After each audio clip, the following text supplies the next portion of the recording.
con las preguntas que tenemos. A ver, la primera pregunta que les puse era, de acuerdo a los Hechos de los Apóstoles, ¿cómo debería ser el modelo ideal de la iglesia? Explique y dime cuáles son los capítulos y o versículos. A ver, ¿quién la hizo? Yo lo hice, pero no encuentro los capítulos y versículos. A ver, a ver, a ver. Hilda López quiere contestar. Capítulo. A ver, Sí. ¿quién tiene la respuesta? A ver, Elsa.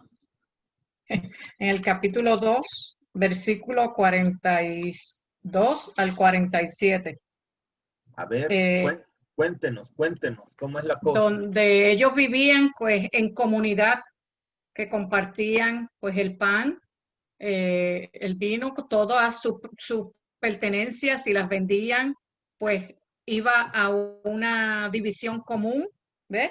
Y se unían todos los días en perseverancia para compartir el pan en las casas, y compartían alimento con alegría, sencillez, alabando a Dios, y ganaban el aprecio de todo el pueblo. Felicidades, A+, así es correcto. En el libro de los Hechos de los Apóstoles, capítulo 2, del versículo 42 en adelante, dice: la primera comunidad eran asiduos a la enseñanza de los apóstoles, o sea que ellos meditaban la palabra, la convivencia fraterna, la fracción del pan era la Eucaristía y a las oraciones. Toda la gente sentía un santo temor, ya que los prodigios y señales milagrosas se multiplicaban por medio de los apóstoles. Todos los que habían creído vivían unidos, compartían todo cuanto tenían, vendían sus bienes y propiedades y repartían después el dinero entre todos, según las necesidades de cada uno. Y sigue, así es correcto. La primera comunidad, ¿verdad? O el modelo ideal de la iglesia está descrita ahí en los Hechos 2:42 al 47, 48. Que todos vivían como una familia, ¿verdad? Quien más o menos tiene ese modelo todavía es el camino neocatecumenal. ¿Verdad? Ellos pasan 18 años en comunidad antes de ser aceptados en la iglesia. Es otro tipo de modelo. Así es que compartían todo, iban a la palabra, exactamente lo que hacemos nosotros en estos tiempos, ¿verdad? Y cuando pasa la canasta, todos enojados, hasta le voltean la cara a la canasta porque se enojan con la canasta. Cuando pasan la colecta. ¿No se han dado cuenta de eso? Que la gente está peleada con las colectas. Pasa de la colecta y ya. Unos, no todos, padre, unos sí. Pues sí, algunos, yo no dije todo. Se hacen como lo de los panes, digamos, ¿verdad? Pero bueno, sí, ese es los primeros cristianos. Ese era el modelo ideal, pues sería el modelo ideal de la iglesia. Así vivir en comunidad. Muy bien, los felicito. La segunda pregunta era, de acuerdo a San Pedro, ¿cómo llama él al diablo y qué es lo que hace? A ver. En el 5:3. A ver, Pura, cuéntenos. En el 5:3, de hecho, se llama Satanás. Ajá. Y estoy bien.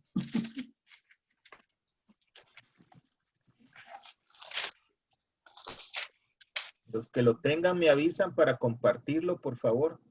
Ahí está la señora Castillo sacando las respuestas. Dice. En el 5:3, Pedro le dijo a Ananías: ¿por qué has dejado que Satanás se apodere de tu corazón?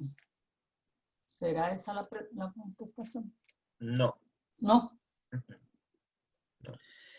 En la carta de San Pedro, en una de las cartas de San Pedro, él dice que estemos atentos porque el diablo anda rugiendo como, que anda como león rugiente, buscando a quien devorar. Eran las cartas entonces. Esa es, digamos, Eran las cartas, no eran sí, no, por eso les he dejado leer los dos. ujú. Y en la primera carta Pedro dice, estén sobrios porque el diablo anda como león rugiente. La pregunta es, ¿cómo llama Pedro al diablo? Lo llama león rugiente. Gente. ¿Y qué es lo Sí. que hace? Devorar devorar, pues acuérdense que todo esto es simbólico, ¿verdad? Ujú. No es ni león y ni anda devorando. Lo que hace es destruir el alma de las personas. Pone en el corazón de la persona en contra de Dios. Todo lo que sea santo, todo lo que Jesús dijo, el diablo lo trata de engañar a las personas. Ujú. Muy bien, felicidades. Ujú. Les voy a pedir a las niñas que no tienen el video que por favor tengan y los niños la amabilidad de poner sus caritas bonitas, por favor. No me gusta estar hablando con pantallas. Muchas gracias. ¿Y cómo se hace eso? Aquí yo no puedo. Sí, está tu cara, hombre. Tu cara Ay, está ahí. yo no me puedo ver. La pregunta número 3 decía, ¿cuándo fue el primer concilio y cómo se llamó? ¿Qué era especial y qué es lo que los apóstoles hablaron? A ver. Yo lo busqué en San Google y dice de que el primer concilio era de Nicea. No. Era A ver. Esa niña de lentes Hechos oscuros, 5. ¿quién es? Que no la conozco. A ver. Búsquele en Hechos 5. Carmen Uruetas, no se me esconda. A ver, ¿cuál es el primer concilio? Dice El los de apóstoles. Jerusalén. Concilio de Jerusalén. Ujú. A ver, cuéntenos. Cuéntenos del concilio de Jerusalén, pues. ¿Dónde aparece?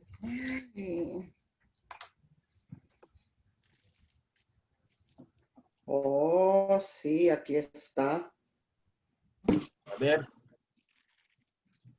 Dice de que fue hecho en Jerusalén y que fue más o menos alrededor del año 50 después de Cristo. Ajá. El año 51. Después de Pues, pero no me han respondido a la pregunta. el asunto de la circuncisión. Ajá. Correcto, miren, fíjense bien. ¿Tienen su Biblia ahí? Ujú. Sí, Sí, Bueno. sí. Entonces, vámonos a los Hechos de los Apóstoles, capítulo 15. Capítulo 15. ¿Verdad? Ok. Yo tengo la versión que yo tengo en la Biblia latinoamericana. Dice, controversias, concilio de Jerusalén. Ujú. Se los voy a leer. Llegaron algunos de Judea que aleccionaban a los hermanos con estas palabras. Ustedes no pueden salvarse a no ser que se circunciden como lo manda Moisés. Esto ocasionó bastante perturbación, así como discusiones muy violentas de Pablo y Bernabé con ellos. Al fin se decidió que Pablo y Bernabé, junto con algunos de ellos, subieran a Jerusalén para tratar esta cuestión con los apóstoles y presbíteros.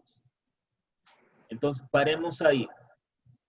Un concilio es una reunión de cardenales o de obispos que el Papa llama con el Papa, donde se va a tratar un asunto que va a afectar a la Iglesia Universal. Entonces, en aquella época, pues, el que era cabeza de la Iglesia todavía no lo llamaban Papa, era Pedro.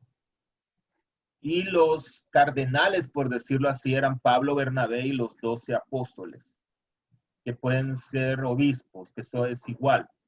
Entonces, había una discusión de que, recuerden que todos ellos eran judíos. Y para la ley judía era fundamental la circuncisión, porque el que no se circuncidaba no lo consideraban hijo de Dios. Era parte de la ley de Moisés. Era parte de la ley de Moisés. Entonces Jesús fue de las cosas que abolió, digamos, con el bautismo de agua. Entonces el pleito era entre los judíos ortodoxos y los liberales, por decirlo así, que era Pablo y Bernabé, diciéndoles, no podemos estar con las tradiciones antiguas cuando el Señor nos ha establecido algo. Tal vez es incorrecto decir que ellos eran liberales. Estoy diciendo las diferencias. Pero sigamos leyendo.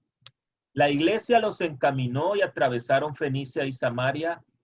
Al pasar contaban con todo lujo de detalles la conversión de los paganos, lo que produjo gran alegría a todos los hermanos.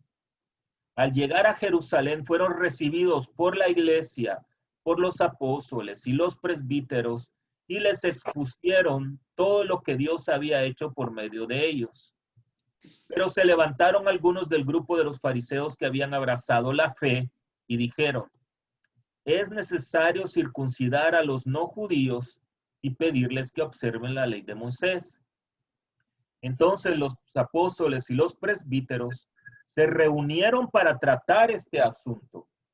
Después de una acalorada discusión, Pedro se puso en pie y dijo, hermanos, ustedes saben cómo Dios intervino en medio de ustedes ya en los primeros días, cuando quiso que los paganos escucharan de mi boca el anuncio del evangelio y abrazaran la fe. Y Dios, que conoce los corazones, se declaró a favor de ellos al comunicarles el Espíritu Santo igual que nosotros. No ha hecho ninguna distinción entre nosotros y ellos, sino que purificó sus corazones por medio de la fe. ¿Quieren ustedes mandar a Dios ahora? ¿Por qué quieren poner sobre el cuello de los discípulos un yugo que nuestros padres no fueron capaces de soportar, ni tampoco nosotros? Según nuestra fe, la gracia del Señor Jesús es la que nos salva del mismo modo que a ellos. Lo que está argumentando Pedro es que la salvación no es porque se circunciden, sino que reciban el bautismo y porque es el perdón de los pecados. ¿Se acuerdan que Pedro les dice, para ser salvos necesitan bautizarse? Toda la asamblea guardó silencio y escucharon a Bernabé y a Pablo que contaron las señales milagrosas. Pero déjenme leerles un poquitito más adelante. Déjenme ver, en el versículo 22, aquí habla de todas las cosas que trataron, ¿verdad? Ujú. Entonces los apóstoles y los presbíteros, de acuerdo con toda la iglesia, decidieron elegir a algunos hombres de entre ellos para enviarlos a Antioquía con Pablo y Bernabé. O sea que ya resolvieron el problema en el concilio y ahora lo que van a hacer es comunicarlo al pueblo. Ujú. Pero, fíjense bien, en nuestros tiempos ya con la tecnología ya no pasa así. Cuando se reúne el Papa con los cardenales y los obispos, establecen un documento que se llama una encíclica, ¿verdad? Donde la Iglesia Universal establece algo nuevo que se tiene que poner en práctica. Más adelante, en el número 28, escuchen lo que dice Pablo. Fue el parecer del Espíritu Santo y el nuestro no imponerles ninguna otra carga fuera de las indispensables, que no coman carne sacrificada a los ídolos, ni sangre, ni carne de animales sin desangrar, y que se abstengan de relaciones sexuales prohibidas. Harán bien si se abstienen de esto, dejándose guiar por el Espíritu Santo. Todavía ellos estaban con algunas tradiciones judías, por ejemplo, las comidas que ellos llamaban impuras y todo eso. Entonces, básicamente, el primer concilio, ¿verdad? Porque la gente piensa que los concilios son inventos de la Iglesia Católica, lo cual no es así. El concilio es una reunión con el Papa y los obispos, donde se trata un aspecto que va a A perjudicar. afectar, no a perjudicar, afectar, ¿verdad? Por ejemplo, uno de los concilios más grandes ha sido el Concilio Vaticano II, donde prácticamente se cambió la manera de que la iglesia respondía a la actualidad de los tiempos. Para mí es algo muy personal, ha sido el Papa de la historia, San Juan XXIII. Él dijo que había que interpretar el signo de los tiempos. A Juan XXIII lo eligieron como un papa en transición, porque estaban preparando al otro papa que era Pablo VI, y pensaron que a Juan XXIII lo podían manejar, lo podían manipular. Entonces, pero fue totalmente lo contrario. Ha sido, como les digo, Dios lo utilizó a él y básicamente abrió el concilio y al año siguiente murió. Sin embargo, gracias a Juan XXIII también, se pudo detener la Segunda Guerra Mundial. Él escribió una carta que se llama Paz en el Mundo. En esa época, ¿se acuerdan que estaban en guerra Estados Unidos contra los rusos? Entonces, había muchos obispos que querían que se acabara el comunismo y estaban puyando, digamos, para que Estados Unidos atacara Rusia y la destruyera. Sin embargo, el Papa lo que quería era paz. Entonces escribió esa encíclica que se llama Paz en la Tierra. Fue lo último que hizo antes de morir. Es una de las encíclicas más preciosas y fue un milagro porque el presidente de Estados Unidos de esa época con el de Rusia firmaron la paz cuando leyeron la encíclica de Juan XXIII. Siempre ha habido corrupción en los ambientes jerárquicos de la iglesia. Eso no ha cambiado desde los tiempos de Jesús. Así que no se extrañen que lastimosamente suceda esto, pero nosotros no seguimos a hombres, seguimos a Jesucristo, Él es nuestra cabeza. Entonces, ese ha sido el último concilio de la iglesia y lo duro para el mundo fue que Juan XXIII invitó no solo a sacerdotes y obispos, sino que invitó a pastores protestantes. Invitó a laicos también, ¿verdad? Entonces, ustedes se imaginan el caos que hubo en esa época. Incluso muchos sacerdotes decidieron separarse de la iglesia y mantener el rito anterior, ¿verdad? De ahí es donde se dividieron iglesias católicas, apostólicas, pero no bajo la autoridad del Santo Padre. Entonces eso es bonito conocer la historia, ¿verdad? Que si ustedes leen despacio los libros de la Biblia, van a encontrar mucha similitud con nuestra iglesia actual, con los mismos problemas, obviamente en diferentes situaciones, pero siempre se da lo mismo. ¿Tienen alguna pregunta? ¿No hay ninguna pregunta? ¿Todo claro o todo oscuro? Bueno, pues me da alegría verlos Claro. y unos peinándose el pelo ahí como Evita. Elizabeth Gómez, bienvenida. Qué gusto. ¿Cómo sigue su hermano, mija?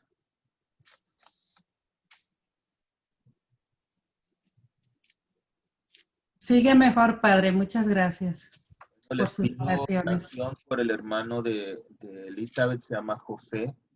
Está un poquitito mal de salud. Bueno, pues si no hay preguntas, entonces vamos a comenzar. Como siempre empezamos. A ver si... Hoy vamos a ver el capítulo número 14. El libro, por favor, ¿podrían poner sus micrófonos en silencio? Para que pues no nos Hoy van a disfrutar esta clase porque a mí me gustó mucho prepararla. Siempre me gusta prepararla, pero esta la disfruté más.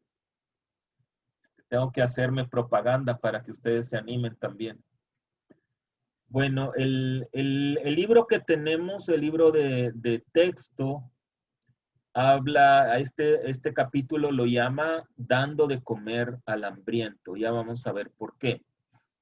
Entonces vamos a empezar como siempre con nuestra oración al Espíritu Santo.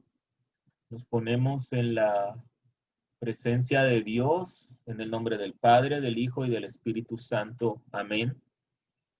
Oremos. Respira en mí, oh Espíritu Santo, para que mis pensamientos puedan ser santos.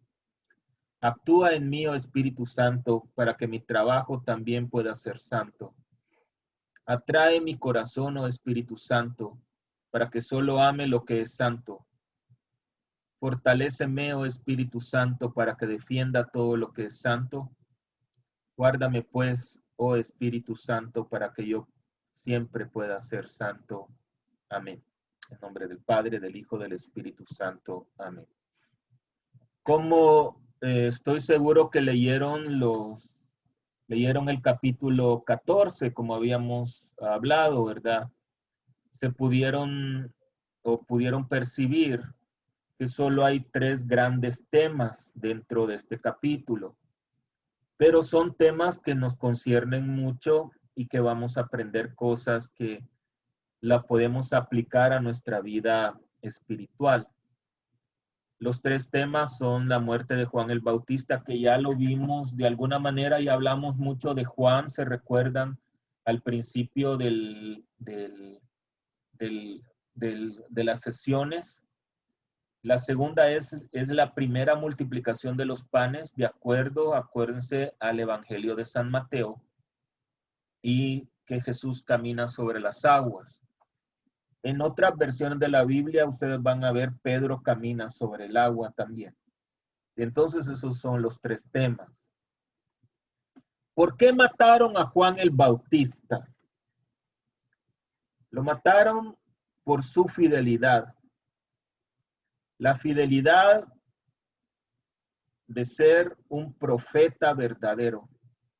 Recuerden que el ciclo de los profetas termina con Juan. Ya no va a haber otro profeta establecido por Dios, así llamado como los profetas de las Sagradas Escrituras. Su mensaje fue un llamado al arrepentimiento, era constante y su mensaje era muy fuerte. Les llamaba hipócritas, sepulcros blanqueados. Juan no andaba con cuentos realmente, como dicen. También llamó a los líderes religiosos al arrepentimiento. ¿Verdad? Eso es algo que nosotros debemos de considerar muy fuerte. Y él no le tenía miedo a los líderes de su tiempo. Ahora nos piden que no hablemos sobre los políticos, dice, que no debemos de hablar.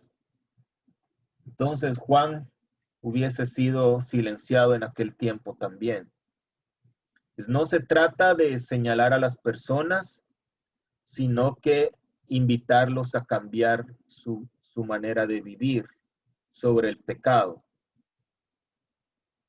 Él no dio marcha atrás al señalar los pecados del rey. Se recuerdan que Herodes estaba casado con la esposa de su hermano. Era un matrimonio ilegal, inmoral. Felipe, el hermano, aún estaba vivo. Eso lo hacía primero adulterio. Y segundo, lo hacía incesto, porque ella era sobrina de Herodes también. Entonces, ahí se aplica la ley de Moisés. Fíjense bien que todavía Jesús no había hablado del matrimonio así en específico, pero estaba en contra de lo que Moisés estableció en el Antiguo Testamento. O sea que Herodes, ni Herodías, ni Salomé podían argumentar ignorancia, ¿verdad? La ley prohibía el matrimonio con la esposa del hermano. En el libro de Levítico, si ustedes quieren conocer las leyes del Antiguo Testamento, pueden leer todo el libro de Levítico. Entonces, Juan, en lugar de cambiar su mensaje para acomodarlo al rey, Juan estuvo dispuesto a ir a prisión y finalmente morir por la palabra de Dios. En ningún momento Juan tuvo temor. Y acuérdense los tiempos de antes. El rey, pues era el rey y nadie le podía decir absolutamente nada. ¿Qué debemos aprender con la fidelidad de Juan? La verdad que su fidelidad debería de inspirarnos hoy. Primero, a estar en la verdad de la palabra de Dios, aun cuando no sea políticamente correcto. Hay leyes que son legales, pero son inmorales. Y eso no amerita discusión, no amerita puntos de vista. La palabra de Dios es clara y sus mandamientos son claros también. Debemos aprender a proclamar la ley de Dios sobre el matrimonio, aun si se establecen leyes que atentan contra la familia. ¿Quién está escribiendo eso ahí?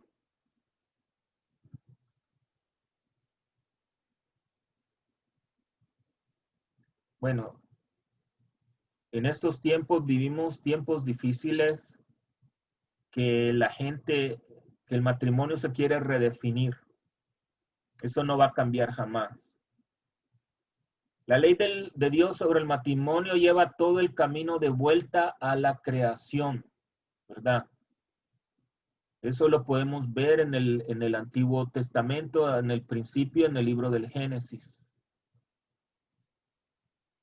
Cristo definió la única circunstancia en la cual podría divorciarse y volverse a casar. Eso era en la cuestión cuando dos personas están unidas nada más. Eso se llama, no es adulterio porque no están casadas, sino que se llama fornicación. O una persona casada por lo civil, ¿verdad? Sí se puede divorciar y se puede volver a casar. Y ese es el punto, que no todos los matrimonios son legales. Y es cuando la iglesia debe de proclamar: no te es lícito tener a esta persona. ¿Por qué? Porque está viviendo un matrimonio inmoral. Hay algunos personajes que debemos de entender ahí. Primero, Salomé. Salomé utilizaba su cuerpo para invitar al pecado por medio de la seducción. Esa es una buena pregunta de cada uno. ¿Cómo te vistes cuando vas a misa? No importa si eres hombre o mujer. Entonces, a veces las personas, ya sea hombres o mujeres, llegan vestidos de una manera inapropiada. Eso es una obscenidad, porque es un templo sagrado, eso es obsceno.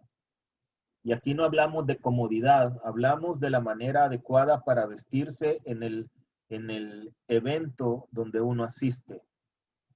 Por ejemplo, si alguien va a una boda, no va a ir de chores o de camisas sin mangas. Va a ir vestido de acuerdo a la ocasión. De lo contrario, sería un escándalo, una obscenidad, alguien que vaya mal vestido o vestido inadecuadamente. Esa es la palabra correcta. La palabra griega para obscenidad es el deseo desenfrenado, actos o maneras sensuales, incluyendo palabras obscenas, movimientos corporales indecentes, manejo impúdico de machos y hembras. Esa es la definición del diccionario de acuerdo a lo que es obscenidad, lo que es obsceno. Entonces, lo que estoy haciendo con esto es reflexionar un poquitito sobre estos eventos, este capítulo, y cómo lo podemos poner nosotros en práctica, cómo lo podemos hacer vida nosotros. Herodías era una mujer llena de odio, envidia y deseaba venganza a toda costa. Ella había estado casada con Felipe, el medio hermano de Herodes. Lo que quería era poder, obviamente sabía que Herodes era el rey, y siendo la mujer del rey, a ella no le importó ser una mujer indecente, prácticamente entregarse al hermano de su marido. Una antigua tradición cuenta que Herodías, años más tarde, estaba caminando sobre un río congelado y el hielo se abrió y ella se consumió hasta el cuello y el hielo se cerró y lo mató. No hay nada claro sobre la muerte de ella, solo hay tradiciones. Y otros documentos dicen que murió de gangrena con un olor espantoso. La realidad es que su muerte no fue agradable, esa fue la muerte de Herodías. Digamos. El segundo tema ya es la primera multiplicación de los panes. Es el segundo gran tema de la historia.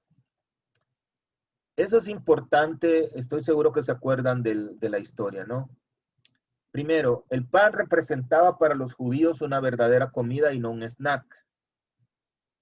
Aquí se entiende mejor el evangelio con la mujer cananea cuando Jesús le dice, no se le puede dar las perlas a los perritos.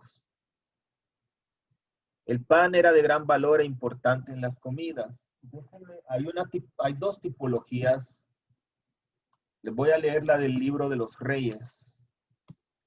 Capítulo 4, Segunda de Reyes, capítulo 4, 42, 43 dice, permítanme, se los leo ahorita. Llegó un hombre que venía de Baal Salisa. En su saco traía el hombre de Dios 20 panes de cebada y de trigo que habían hecho con harina recién cosechada. Eliseo le dijo, dáselos a estos hombres para que coman. Pero el sirviente le dijo, no me alcanza para repartírselo a 100 personas. Replicó, dáselo y que coman, porque esto dice Yahvé, comerán y sobrará. Le sirvieron, comieron y les sobró tal como lo había dicho Yahvé. Entonces, si nosotros nos vamos al Evangelio de San Mateo, ¿verdad? Del 13 al 21, es básicamente lo mismo. ¿Por qué? Porque los apóstoles le dicen, mira, hay un montonazo, hay miles de gente y no tenemos comida y solo hay un muchacho que tiene 5 panes y 2 pescados. Diles que se vayan. Eso, como ven, es la misma tipología del Antiguo Testamento con este Nuevo Testamento, con lo que Jesús, el milagro de Jesús. Para nosotros los católicos, este milagro representa la Eucaristía, que es el milagro de la multiplicación que ocurre cada vez que se celebra una misa en todas partes del mundo. Ese es realmente digamos, la enseñanza para nosotros. Porque el pan para ellos, fíjense bien, entendamos el concepto, el pan para ellos era sagrado. Estamos hablando del maná. Entonces, el pan que ellos recibían era de Dios. Entonces, para nosotros es igual. Nosotros creemos, espero que 100% creemos que Cristo está presente en la Eucaristía. Y cada vez que se celebra una misa, en todo el mundo a la misma hora, ese milagro sucede. ¿Verdad? Es la multiplicación de los panes, porque es cierto, son millones de hostias, pero solo un Dios, es solo un Jesús que se multiplica. No sé si me explico, espero que sí. Sigamos. En Mateo encontramos estas dos partes. Y levantando los ojos al cielo, pronunció la bendición, partió los panes, los dio a sus discípulos y él los distribuyeron entre la multitud. En el Evangelio, en el capítulo 15, vamos a encontrar, dice, dio gracias, lo partió y lo dio a los discípulos. Y ellos lo distribuyeron entre la multitud. En el momento de la consagración es lo que hace el sacerdote, ¿verdad? Jesús tomó el pan, pronunció la bendición, lo partió y lo dio a sus discípulos diciendo, tomen y coman, esto es mi cuerpo. ¿Verdad? Entonces, la pregunta ¿es la Eucaristía un invento de la Iglesia Católica? Y fíjense bien que el milagro ocurre únicamente a los escogidos de Dios. Les pasó a Moisés únicamente, a Eliseo, a Elías, y obviamente Jesucristo hizo el milagro.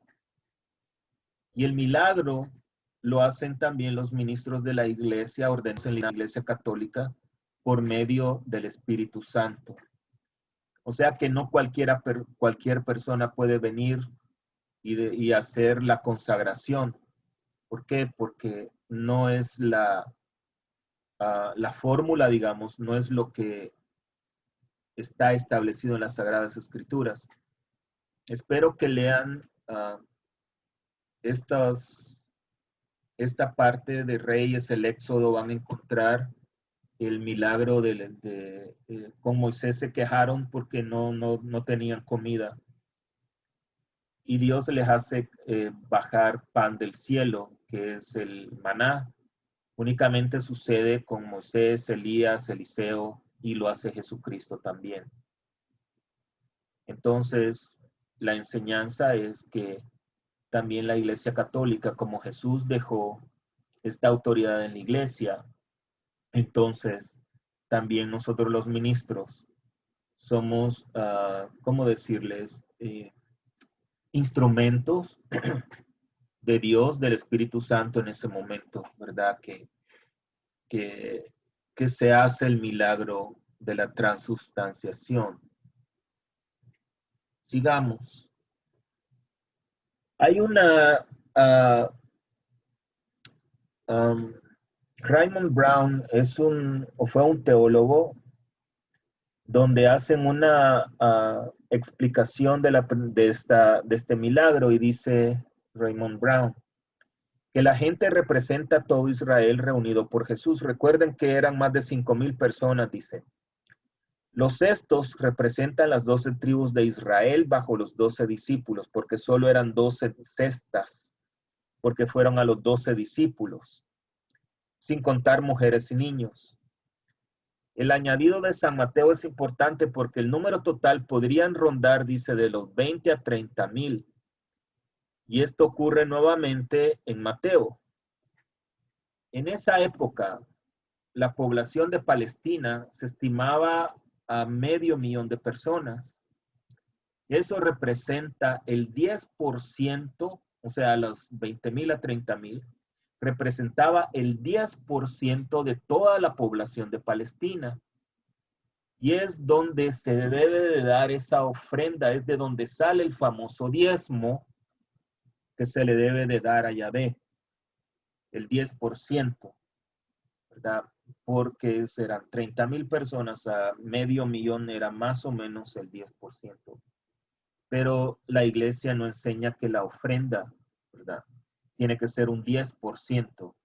La iglesia enseña que el diezmo o la ofrenda tiene que ser lo que tú sientes en tu corazón, lo que tú quisieras dar en agradecimiento a Dios por todo lo que te da a ti semanalmente. Entonces, ese famoso diezmo se toma de esta fórmula, digámoslo así, porque la comida, pues, lo que se repartió, pues, era una ofrenda que recibió la gente. Entonces, y lo recibió, pues, el 10%. Es una bonita interpretación, fíjense bien. Eso lo dice Raymond Brown y está dentro del comentario bíblico de San Jerónimo.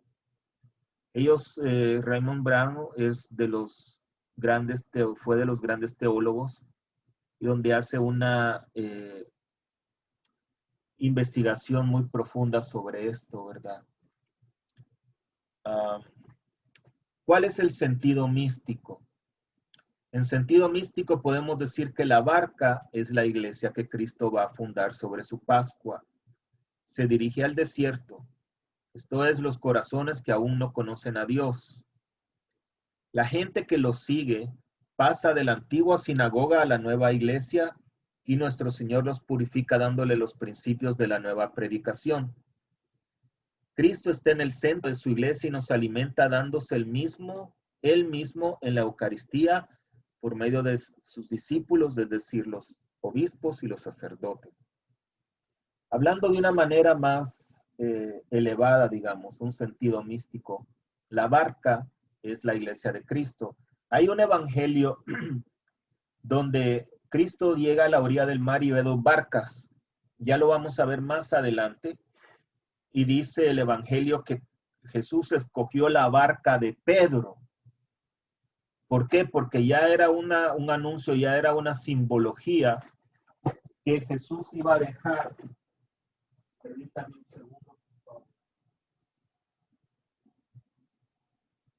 Que Jesús iba a dejar en Pedro a establecer su iglesia. Pedro iba a ser la cabeza. Entonces la barca, si ustedes se dan cuenta, muchas de las enseñanzas de Jesús las hizo en barcas, que representa la iglesia de Cristo. Y el desierto, ¿verdad? Son aquellas personas que no conocen a Dios, aquellas personas que urgen que alguien les anuncie la buena nueva. Y la gente que los seguía era de los antiguos judíos, ¿se acuerdan? Y que al oír el mensaje, ellos se convirtieron. Y eso es lo que pasa con, por ejemplo, en la noche de la vigilia pascual, muchas personas que se convierten de otras iglesias, de otras fe, o no conocen a Dios y pasan a ser una criatura nueva en la iglesia católica. Entonces, Cristo es el centro de la iglesia y Él mismo se da en la Eucaristía por medio de sus discípulos, que son los obispos y los sacerdotes. Muy bonita explicación. Esta a mí cuando lo estuve investigando me gustó muchísimo, la verdad. Yo lo aprendí, la verdad. Esto es nuevo para mí, ¿verdad? Así es que por eso lo quise compartir con ustedes. ¿Qué reflexión espiritual debemos de tener? Acuérdense que ¿qué pasó con esto de la multiplicación de los panes? Pues ustedes se imaginan, más de 5,000 personas en el desierto o en el monte. No habían supermercados, no habían tacos, ni nada de eso, ni enchiladas, ni nada. ¿Y cómo iban a hacer ellos? Entonces, ante la adversidad, el dolor y la persecución, a veces es necesario retirarse en silencio, orar y ayunar. No se debe enfrentar la persecución con temeridad en todos los casos, porque no todos podremos perseverar hasta el fin. ¿Se acuerdan que Jesús, antes de hacer el milagro, pues Él se fue, Él iba huyendo porque lo querían apresar, lo querían matar? Entonces Él se fue en silencio a orar y ayunar y es donde sucede el milagro. Entonces, lo que debemos aprender es que a veces es necesario tomar un tiempo con el Señor en silencio, ¿verdad? Confiar en la providencia de Dios, entender que hay cosas que están fuera de nuestras posibilidades y dejar que Dios actúe. No se debe enfrentar la persecución con temeridad en todos los casos porque no todos podremos perseverar hasta el fin. Es donde viene también la enseñanza de Jesús, que cuando alguien te golpea en una mejilla, ponle la otra. ¿Verdad? O sea, de que hay que tener mucha prudencia. El alimento material y espiritual son indispensables para nuestra vida también. Eso es como un análisis espiritual. A leer solo, si vuelven a leer esa parte de la multiplicación de los panes, ya les voy a, tal vez para que se ubiquen un poquitito más. Fíjense bien, empieza el capítulo. Después de la muerte de Juan, al conocer esa noticia, Jesús se alejó discretamente de ahí en una barca y fue a un lugar despoblado. O sea que él se fue, ¿verdad? Ya habían matado a Juan, había mucho temor. Entonces Jesús, en vez de enfrentar a Herodes o algo, él decidió alejarse un tiempo para poder meditar y orarle a su padre, porque los estaban persiguiendo. Entonces fue a orar, a ayunar, y también lo mismo pasó con José y María cuando querían matar a los niños pequeños, ¿verdad? Ellos huyen a Egipto para preservar la vida de Jesús. O sea que no son temerarios en enfrentarlos. Y en otro evangelio Jesús dice, cuando los persigan en una ciudad, váyanse a otra. Eso es, para decirlo así, un poco divertido. Es mejor que digan aquí corrió que aquí se quedó. Y la última parte de este evangelio es que Pedro camina sobre las aguas. Ánimo, soy yo, no tengan miedo. Hay muchas lecturas que nos hablan sobre sobre no tener miedo y confiar en Dios. En el libro de Job dice, Él solo desplegó la bóveda de las estrellas y camina por encima de los mares. Se refiere a Dios, ¿verdad? En Isaías dice, yo soy el que te consuela. ¿Por qué tienes miedo a los hombres que mueren? ¿A un hijo de hombre que desaparecerá como el pasto? No temas, pues yo estoy contigo. No mires con desconfianza, pues yo soy tu Dios. Yo te he dado fuerzas. He sido tu auxilio y con mi diestra victoriosa te he sostenido. Este evangelio nos cuenta, ¿verdad?, que cuando Jesús dice, los obliga a los discípulos que se bajen de la barca y que debían llegar a la otra orilla, Jesús pues despidió a la gente y luego subió al cerro para orar a solas. Entonces, cuando perdieron de vista a Jesús, no sabían dónde se había ido, y dice que Jesús se les aparece, ¿verdad? Porque ya estaba la barca y de repente lo vieron y pensaron que era un fantasma. Enseguida Jesús les dijo, ánimo, no teman que soy yo. Y Pedro, como siempre, que es un poquito aventado con su boca, le dijo, Señor, si eres tú, manda que yo vaya aquí caminando sobre el agua. Jesús le dijo, ven. Pedro dejó la barca y empezó a caminar hasta que el viento lo comenzó a azotar y dejó de fijar su mirada en el Señor. Comenzó a temer y dijo, Señor, sálvame. ¿Cómo aplicamos esta historia a nuestra vida diaria? Es fácil hundirnos cuando ponemos nuestros ojos en los problemas. Esta fue la experiencia de Pedro. Cuando vio a Jesús caminar sobre las olas del mar durante una tempestad, él quiso hacer lo mismo. Entonces Jesús le invitó a caminar sobre las aguas. Cuando comenzó a acercarse a Jesús con toda su confianza en él, sabiendo y creyendo que él era el Hijo de Dios y que tenía poder para hacer esto, cambió su mirada. En vez de fijarse en el Señor, se fijó en su propia situación. Y cuando puso sus ojos en el problema, empezó a hundirse. Vivir por fe significa tener siempre los ojos en Jesús. Es el único que camina sobre el agua. Si te concentras en los problemas, tendrás más problemas. Si te concentras en Dios y tus posibilidades, tendrás más posibilidades. Espero que se aprendan esta reflexión la escribí yo. Si te concentras en los problemas, tendrás más problemas. Si te concentras en Dios y tus posibilidades, tendrás más posibilidades. A veces, cuando tenemos problemas, lo que hacemos es pensar en el problema, en la que va a pasar y todo, en vez de mirar al Señor.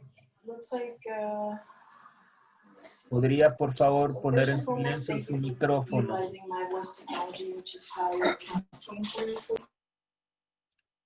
Entonces, en los momentos que ustedes tengan problemas, ¿verdad? Pues nadie dice que no podemos vacilar, claro que sí, pero démosle la posibilidad a Dios que Él nos puede sacar adelante de los problemas. No le digas a Dios que tienes un gran problema, dile al problema que tienes un gran Dios y es el Dios de los imposibles. Ese es el triángulo de nuestros problemas, miren. A la izquierda tenemos el problema así grandote, grandote. Ahí estamos nosotros. Y allá arriba así pequeñito tenemos a Dios. Hemos limitado a Dios por la falta de fe. Veo a Dios pequeño por medio de mi problema. Vemos los problemas tan difíciles. Obviamente hay cosas que están fuera de nuestras posibilidades, pero para Dios no hay nada imposible, si lo creemos. Dice Romanos 8, ¿quién nos separará del amor de Cristo? Tribulación o angustia, persecución o hambre, desnudez, peligro, espada.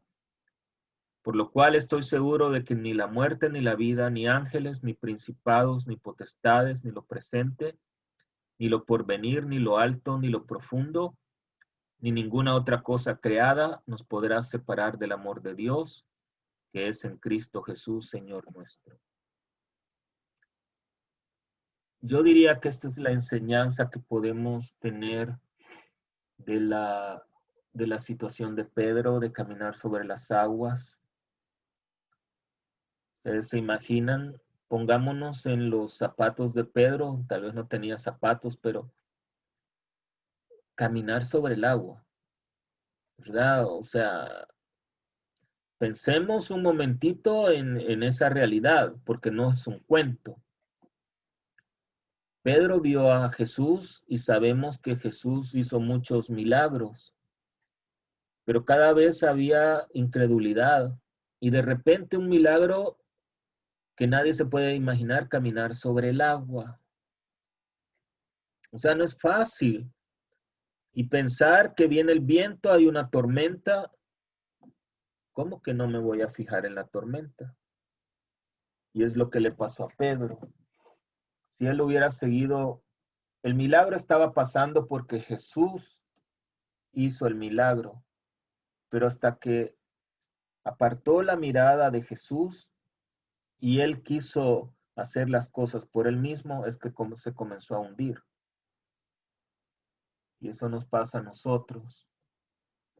Dios nos ha hecho tantos milagros todos los días que seguimos sin creer.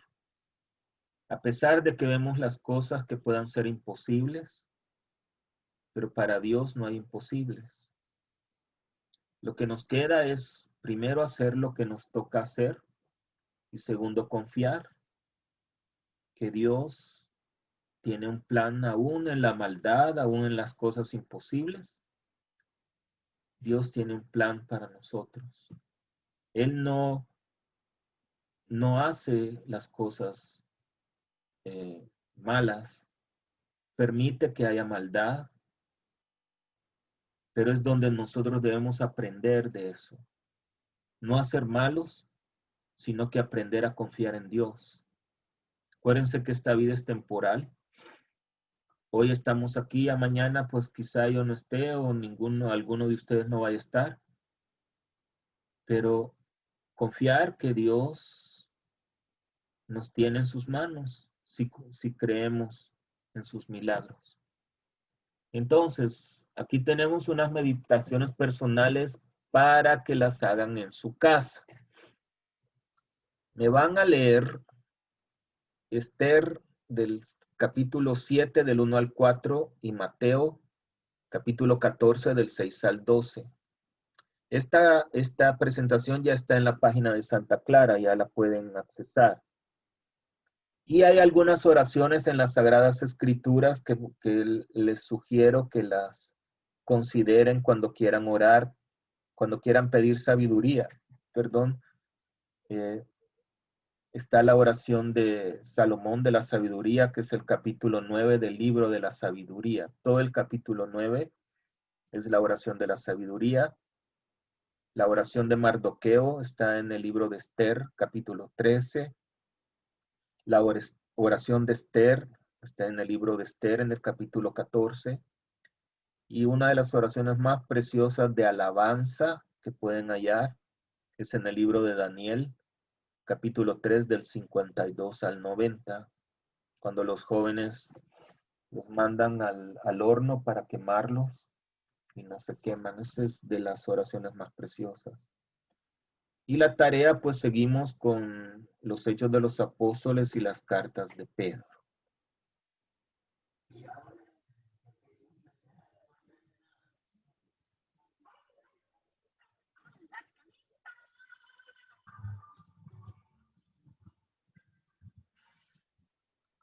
Bueno, a ver el besito de las buenas noches.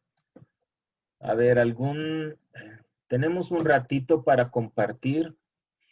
¿Alguien quiere compartir algo? ¿Quiere que aprendieron algo nuevo? ¿Qué nos vamos a llevar el día de hoy?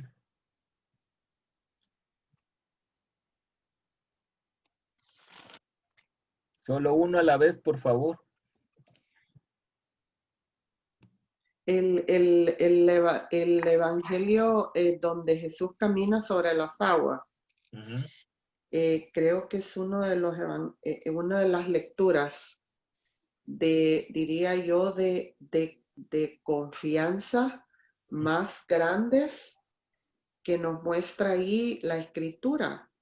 Porque es que a mí me llama la atención que los discípulos cuando vieron venir a Jesús caminando sobre las aguas, decían ellos que era un fantasma.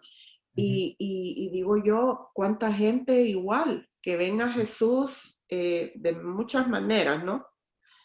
Claro. Y ellos decían que era un fantasma. Y entonces él lo primero que les dice, no teman, soy yo. Bien. No, claro que sí, muy bonito, la verdad que sí. ¿Qué más saber?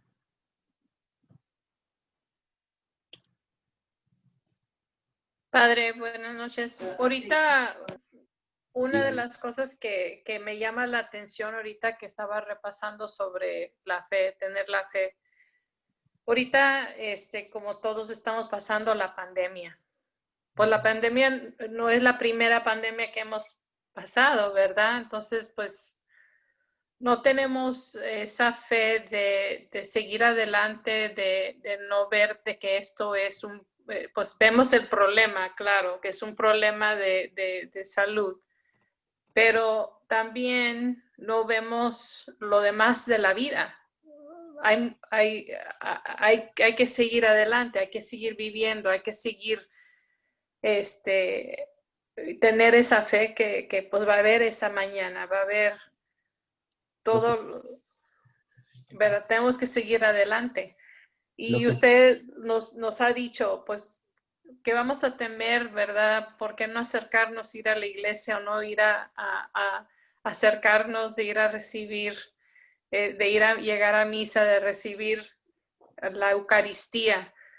Si no tenemos miedo ni de ir al H-E-B o de ir a la tienda, ¿verdad? Hay que tener esa confianza. ¿Y por qué temer de ir a acercarnos a Dios? Mire, sí, Sandrita, gracias. El mundo, la gente que no cree, lo que quieren transmitir es eso, porque no tienen otra salida más que sus propias fuerzas, ¿verdad? Aquel que no confía en Dios se enfoca en sus propias posibilidades, en sus propios conocimiento. Pero hay cosas que están fuera de nuestra manera de vivir o de nosotros. Nosotros como hombres y mujeres de fe, de creer en Dios, de haber experimentado su amor, no una, sino que miles de veces, milagros, debemos aprender a vivir la vida. La vida hay maldad y hay cosas buenas. Entonces, ¿cómo enfrentarlos? Si uno aparta de sus ojos, de su mirada, la fe en Dios, obviamente los problemas la van a afectar.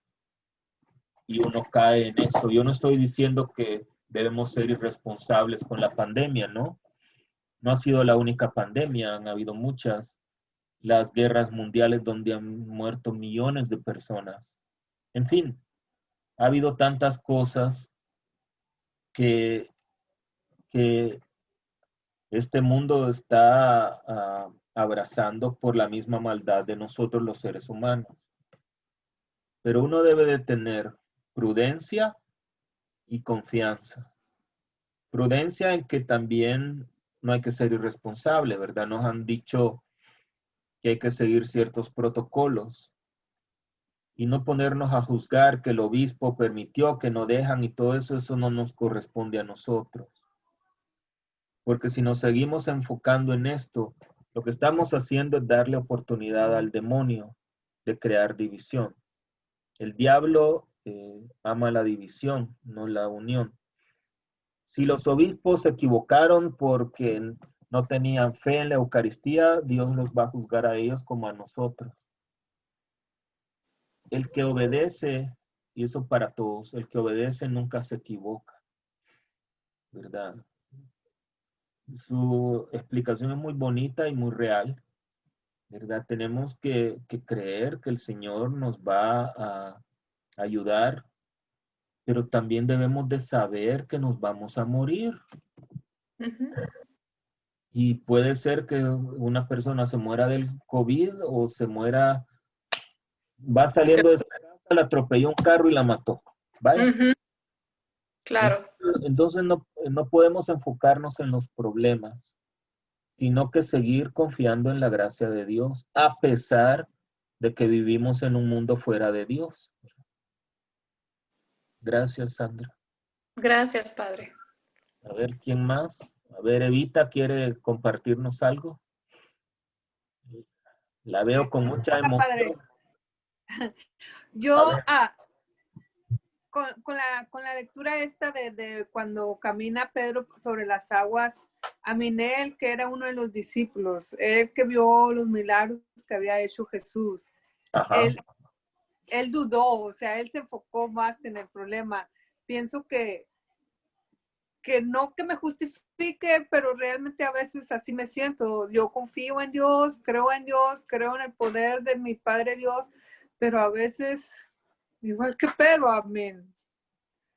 Me enfoco más en los problemas, a pesar de que he visto muchas bendiciones que Dios me ha dado, pero Claro. simplemente es difícil, o no sé si soy débil o me falta más, pero si él que miraba y estaba ahí con él dudó, pues creo que yo, cuanto más, que no es excusa, pero a veces me siento como que no estoy tan mal. Pues mire, usted tiene de todo, así es que no se preocupe por eso.